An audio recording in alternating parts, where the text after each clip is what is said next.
as I got through the door. We are a dazzling bouquet of every kind of flower. Jump in the face, 'cause we got space for more. Come here, all you 6-foot gladiolas. Come on, you purple lilac shining bright. Come, let us all bloom together in one garden. A carnival of fragrance and delight. Mine is the church where everybody's welcome. I know it's true, 'cause I got through the door. We are a dazzling bouquet of every kind of flower. Jump in the vase, 'cause we got space for more. We don't simply tolerate each other. We ask and tell, we don't just turn away. We give attention to every bud and blossom.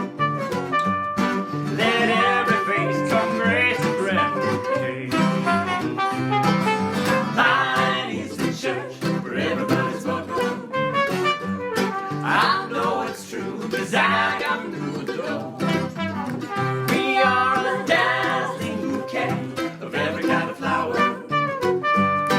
Jump in the vase, 'cause we got space for more. Demons keep trying to divide us.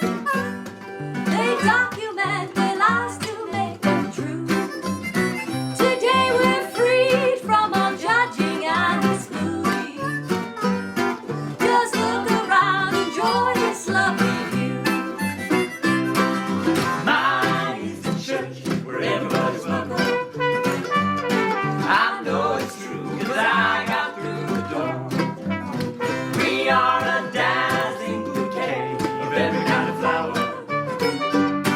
Jump in the vase, 'cause we got space for more. One more time. Here we go.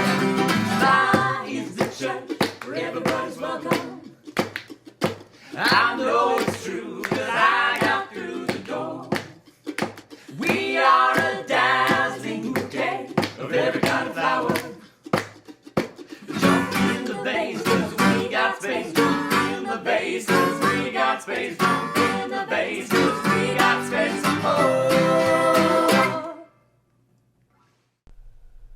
Welcome everyone to our Fellowship for Today's Sunday service, and happy 38th anniversary fellowship. This is September, and September is our anniversary month, and we generally celebrate all month during our in-person services, but we're going to celebrate virtually this year. And so let's just be happy and grateful for the fact that the fellowship is still going strong. We're still together as a spiritual community. In the 38 years that we have been together, we have never experienced anything like we have in the last year and a half. And so it really takes all of us working together, coming together to maintain our spiritual community. And I'm so grateful that we all are showing up to do that. So thank you again for being here. We'll begin our service with our meditation, our opening to bringing ourselves into the present moment. I invite you to close your eyes and just very intentionally lay down all of the cares and concerns that you might be carrying around in your mind and in your body. Just lay them down. And let's relax with 2 deep breaths. Let's breathe in and out. And breathe in and breathe out. And let your shoulders drop. And as we put our hand on our hearts, we bring our full attention to the one divine loving presence, the presence that surrounds us and moves through us as us into this world. We are eternal spiritual beings of light and love, illumined from within, filled with unlimited and unbounded potential. So in this conscious connection with the essence of who we truly are, we breathe more deeply and our minds are clearer. We love more fully and live more fully. Powerful in our ability to create, open to receive all that is good. And now I want to invite you to let us all join together, join our light, our collective energy of love, and extend it to all those in the world right now, across this planet, who are in need of healing, in need of food and shelter and safety. We affirm together that all is God, all is our source, all is well. And together we say, and so it is, and so it is. Thank you.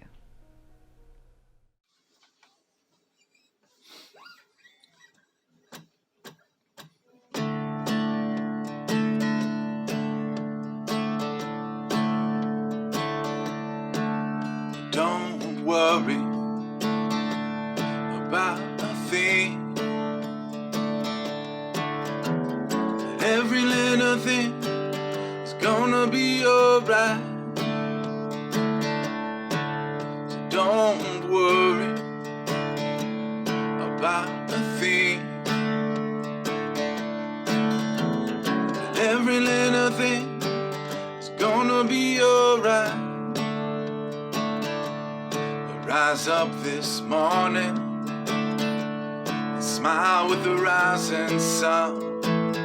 With 3 little birds perched on my doorstep, we're singing sweet song, melodies pure and true, saying, this is my message to you. Don't worry about a thing. But every little thing is gonna be alright. So don't worry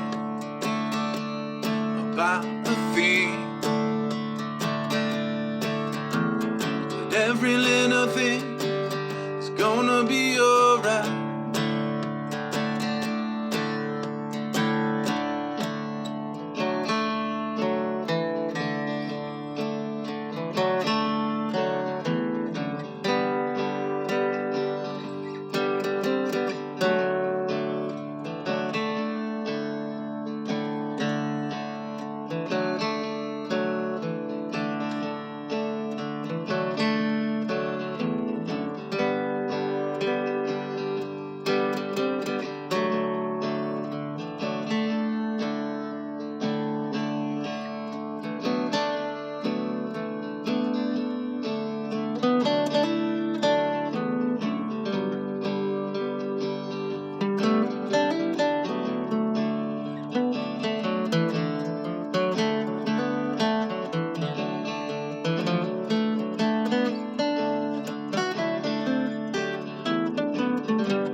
Don't worry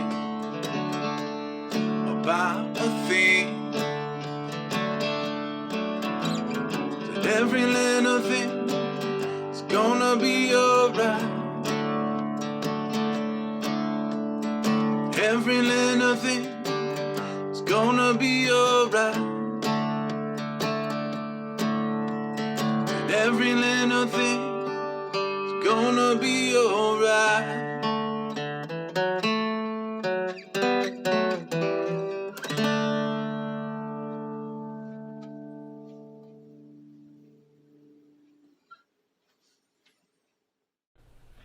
And now it's the time in our service when we pause and bless our tithes and offerings.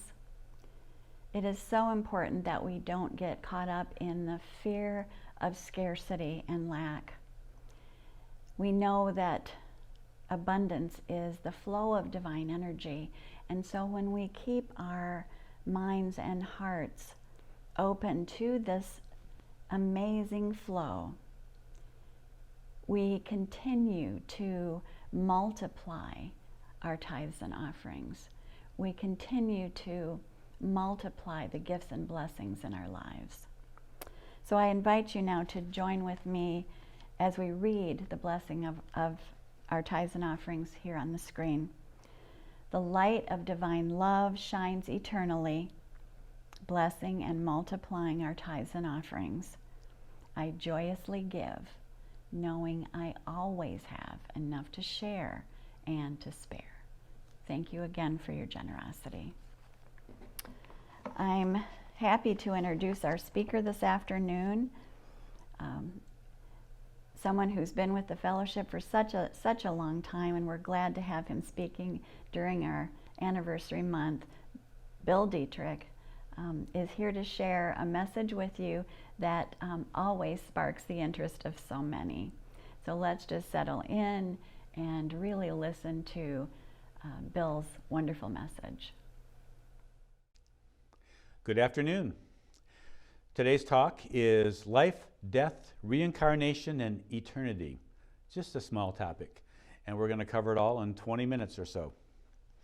The intent here is not to create a belief system or offer a belief system for you, but to just present some ideas based on scientific research and metaphysical truths. So let's start right off. What's the definition of life? Well, medically, life is brain activity. It's having a heartbeat. It's cells working. Now, you can be alive and your heart not beating if you're on a machine that does that for you. But if you have all three that are gone, brain activity, heartbeat, cells not working, then that's it. But when you have those three working, you have life. But you have one thing more. Something enters this physical form and enlivens it. Call it consciousness, call it the soul. And when does this introduction of consciousness take place, though? When does it happen? In experiments with hypnotic regression, people did not identify with their body until around several months after conception. In the time of Aristotle, it was widely believed that the human soul entered the forming body after 40 days. That was just for males, though. They believed for females it was 90 days. Isn't that typical? The male jumps right in.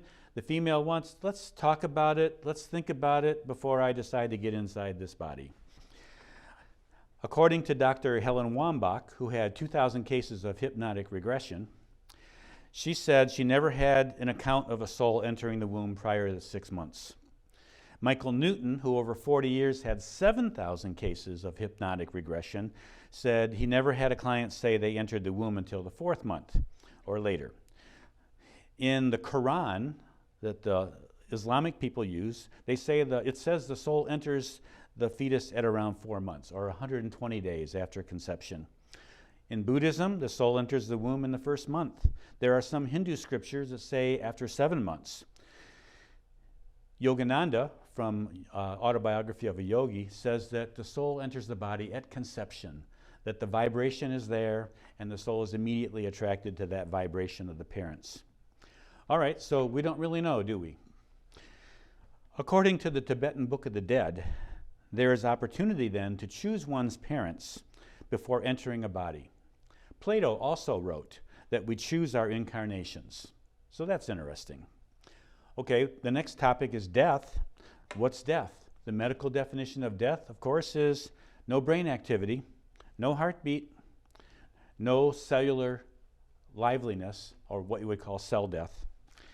But it's also something else. It's the withdrawal of the soul from the body. So once the soul leaves the body, then what? The Zoroastrians, who began around 600 BCE, said that you live one life, and then one day you and your body are resurrected, and eternity is kind of like one big party. Many Christians believe something very similar. They believe that they will be risen from the dead when Jesus returns, and they will live in heaven, restored to the physical body that they have right now, but in perfect health. In New Thought, which would include fellowship, heaven and hell are not defined as places, but as conditions of the here and now. They're not places where people spend eternity. And many in New Thought, and I would imagine a few of you at least, believe in a form of reincarnation, that after death, the soul is believed to leave the body and live again in another human body. This is a common belief among Eastern religions like Buddhism and Hinduism, the early Christian church prior to the 6th century, and the Essenes, one of the 3 Jewish sects when Jesus was alive. In unity writings, they cite Christian scriptures where people speculate on reincarnation, where the disciples thought that John the Baptist was the reincarnation of Elijah, and that possibly Jesus was Elisha or Jeremiah. Jesus neither criticized nor condemned those beliefs about reincarnation. In the Unity Church, Charles Fillmore created 32 principles, and the 22nd one says literally, we believe that the dissolution of spirit, soul, and body caused by death is annulled by rebirth of the same spirit and soul in another body here on earth, and that these repeated incarnations are a merciful provision of a loving Father. And the reason for it, of course, is that you keep coming back so that you get closer and closer to God, closer and closer to your true self. So each lifetime, then, is viewed as preparation for the next life, leading towards eventual perfection. And the fact that you don't remember your past lives doesn't really mean anything. You don't remember your birthday either. And if you look back at your current life, how much do you actually remember of the details? Very little. You have certain memories, but if I picked out a date way back X amount of years, you wouldn't remember it. So the sense of identity is often blurred, and so when we come into this life, we don't necessarily remember the past life. However, there are exceptions to that, and that comes from the realm of science. Probably best known, if not most respected, in the field of reincarnation exploration is Dr. Ian Stevenson, a psychiatrist from the University of Virginia. He did not use hypnotic regression. Instead, he investigated children who had spontaneous memories of past lives. He went all over the world. He literally had 3,000 case studies of children who spontaneously remembered living in past lives. He used very strict scientific methods. He would interview them, he'd get the details, and then he would go and find the facts on the person they claimed to have been and find out if all of it was true. He literally found scars on, in the form of birthmarks on children that matched up with injuries or bullet wounds that were the end of their life in the past life. Also, his strict methods, or his methods were so strict that he could rule out normal explanations for that or imagination. There were cases like there was a young girl who was taken to the village where she claimed to have lived, and she was able to identify everybody in the family that she lived with in the past life, her husband, her sisters, her children, and she acted toward her husband as if he was her husband, like being very, in that culture, very humble toward him. And she acted toward her sisters, who were older women, as if they were younger sisters and treated them that way. So she fell right into the part, and they tried to fool her and say, this person is this, and to lie to her. And she says, no, no, no, it's this. And she named them all. And then we're talking about a 5-year-old girl. There was a boy who was taken back to the village, and he told the family where he had hidden money in the past life, and they found it there. So there are many cases like that. In Stevenson's studies, one of the things that came out of it is he determined that the age-old concept of retributive karma, he said it's not true. He modified it and said it's not retributive, it's not payback, it's developmental. Karma is not payback, it's about learning and balance. I found this to be true. In the early 80s, I went through a divorce, and at that time, my first wife didn't want to be married anymore, at least not to me. And I went to see a woman that I had heard about who lived in Kalamazoo, who offered me a past life reading.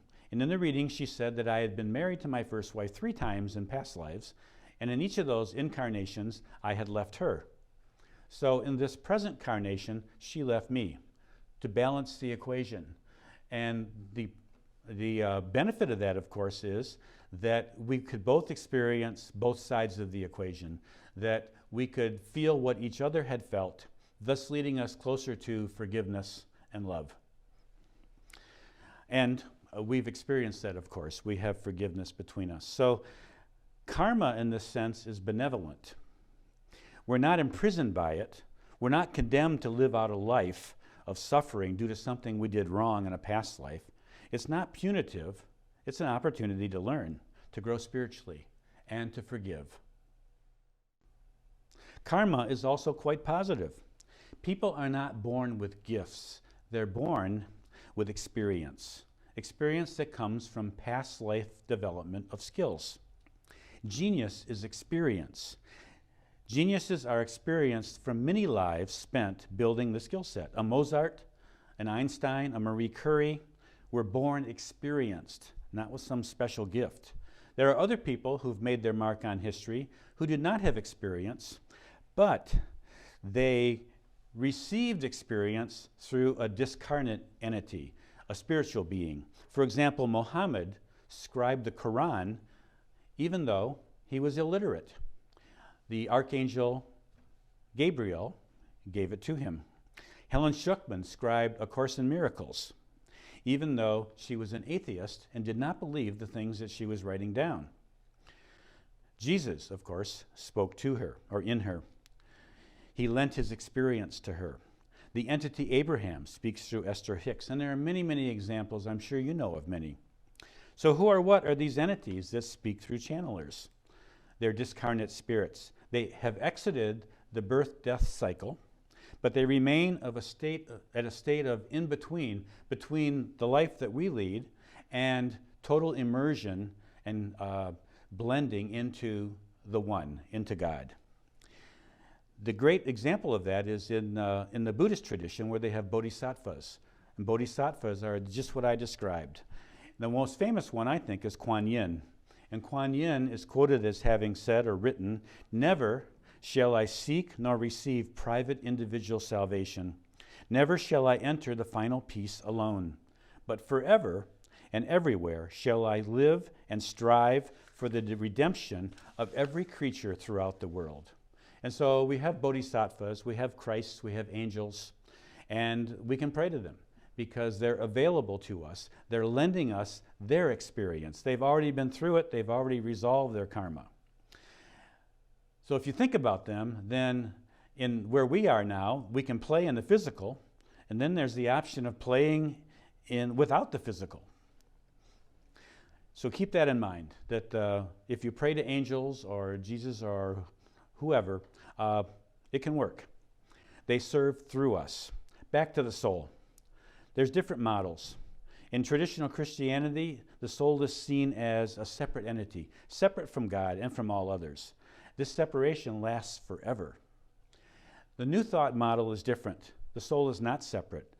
A Course in Miracles discusses that the idea of separation is our one problem that we need to solve, that we need to resolve. And in the Course of Love, it says that we seek union and relationship with God and with all creation. That is, we learn to see our oneness with God and merge with God and each other, and while we're on the path, we realize that we are deeply connected in relationship with all that is. So the big question is, who or what are you? And there is, of course, a famous book called that's in the Unity tradition by Imelda Shanklin called What Are You? And Imelda Shanklin wrote that the chief misapprehension of the world is our focus on the personal, on the personality. The person is the scene, the body, the behavior, the situation. The impersonal is the unseen, spirit, mind, revelation.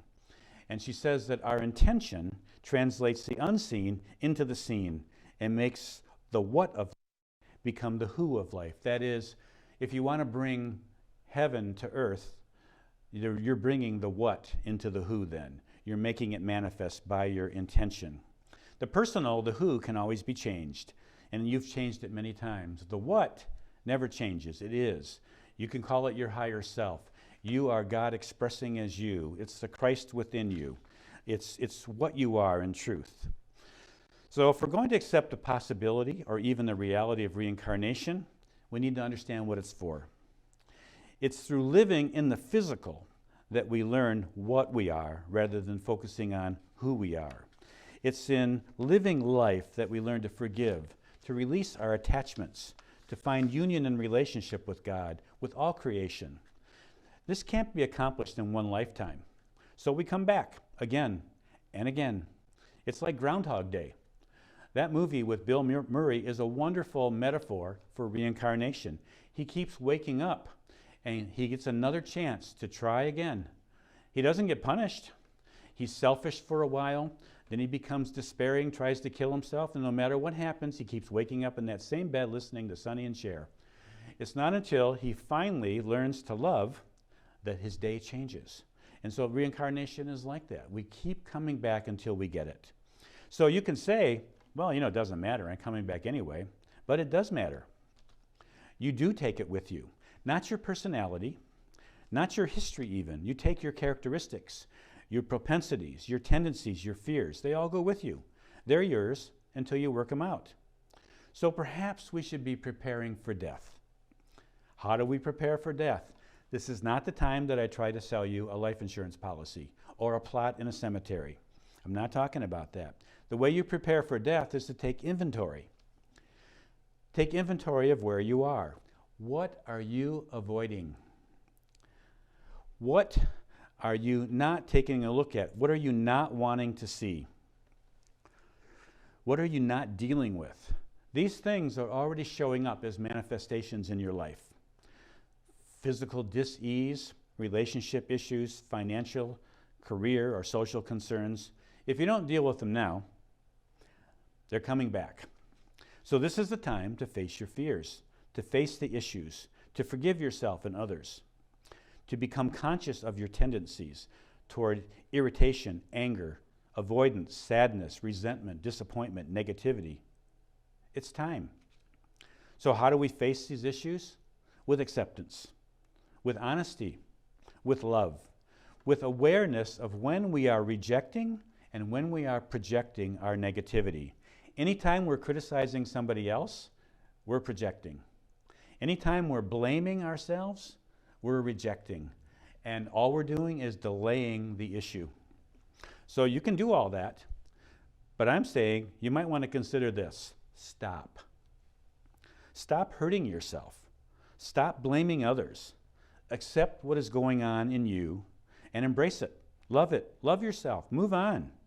That's how you can best prepare for death. The physicist Amit Goswami describes the soul as the quantum monad. And he wrote an interesting book called The Physics of the Soul, where he attempts to prove reincarnation through physics, through science. I can't really go into all of that now because we only have a few minutes left here. But let me offer you a couple of things. In physics, if you look at the in our solar system, you see the planets nicely going around the sun. And tonight, if you look at the southeast sky, you'll see Jupiter rising. Any astrophysicist or astronomer can calculate the velocity of Jupiter and the trajectory and where it will be position-wise a month from now or a year from now. It's all settled.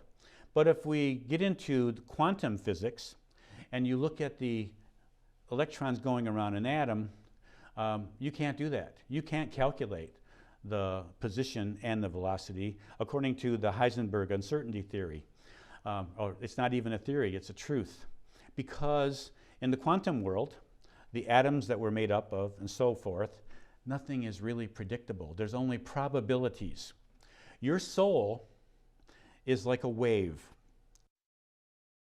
Collapsed. Physicists say that when a wave becomes a particle, it collapses. When you have thoughts in your mind, they're a wave. They're a whole bunch of possibilities.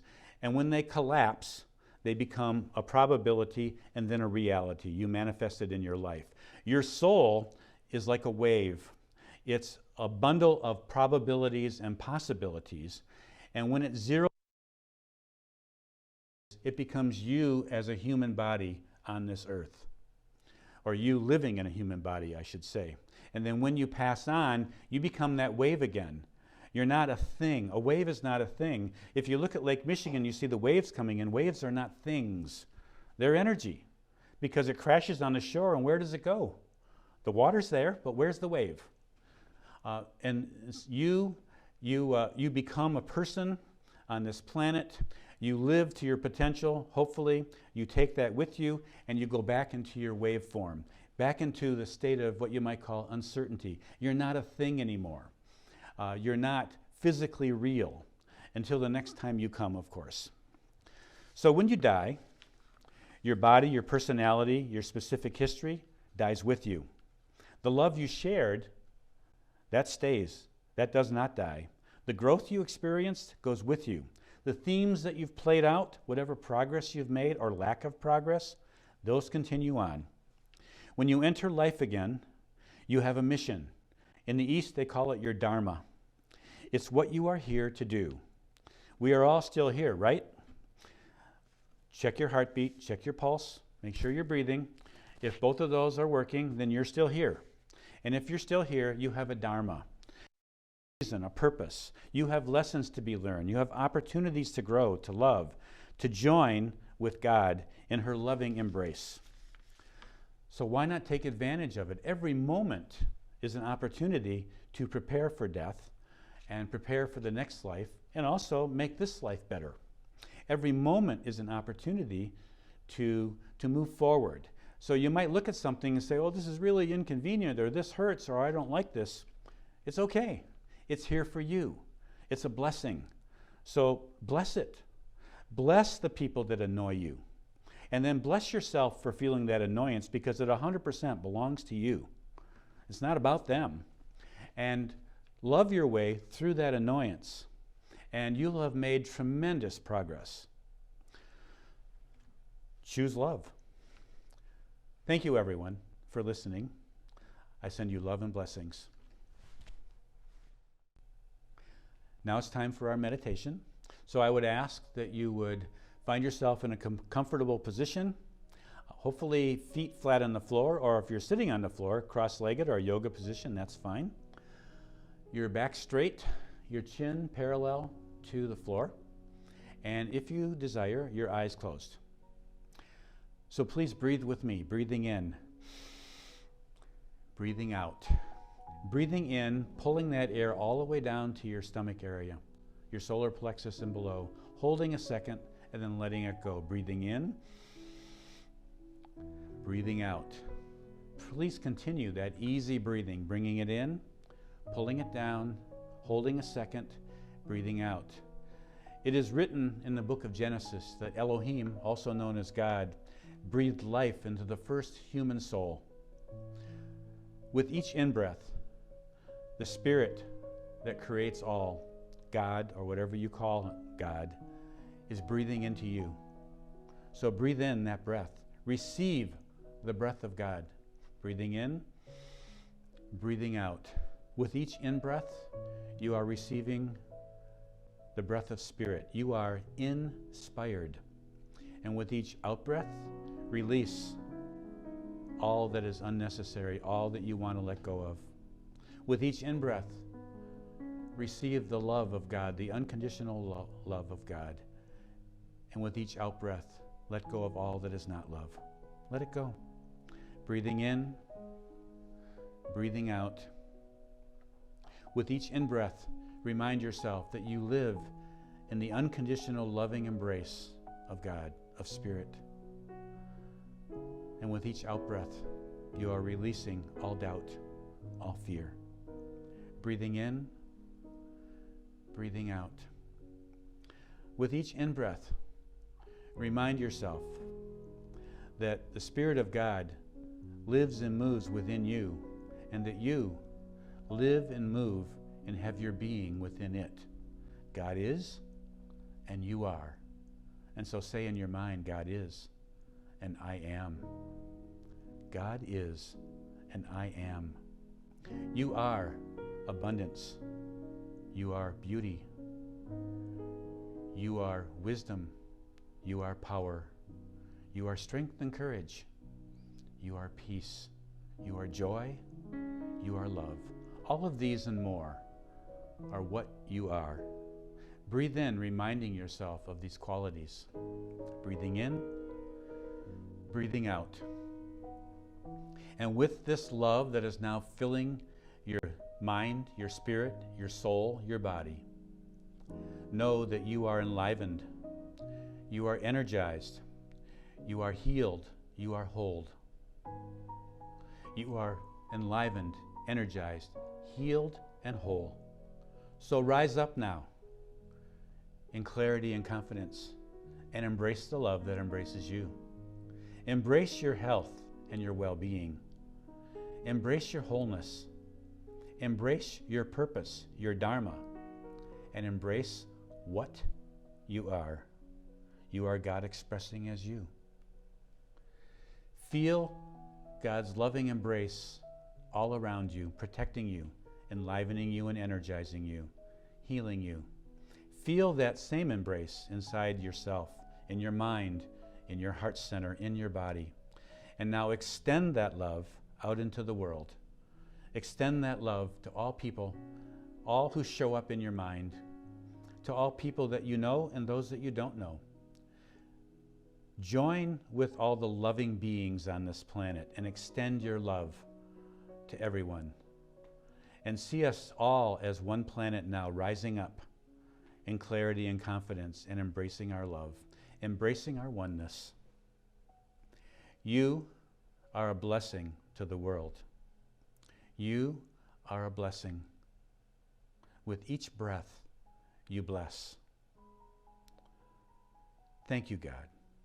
And so it is. All right, it's Corey with you at the fellowship here again. And we're going to be doing a couple of songs out of the Sing Your Song book. I hope that they're some of your favorite ones and that you can really get into it and sing along with us. This is Spirit Am I by Max Rains.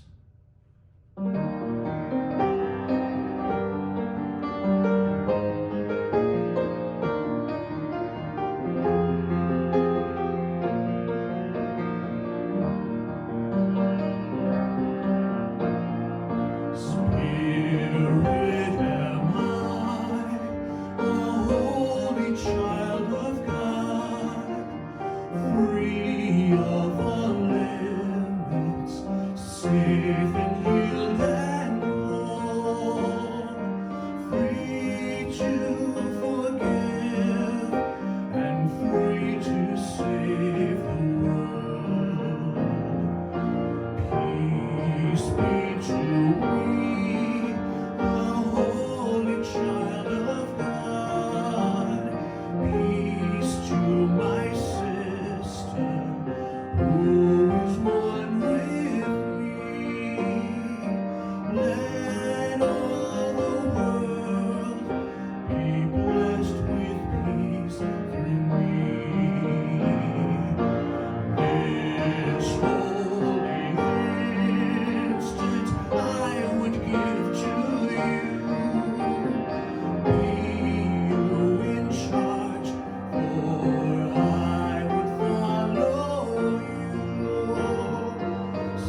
As it says in the bottom of the page, God placed in the mind the call to joy.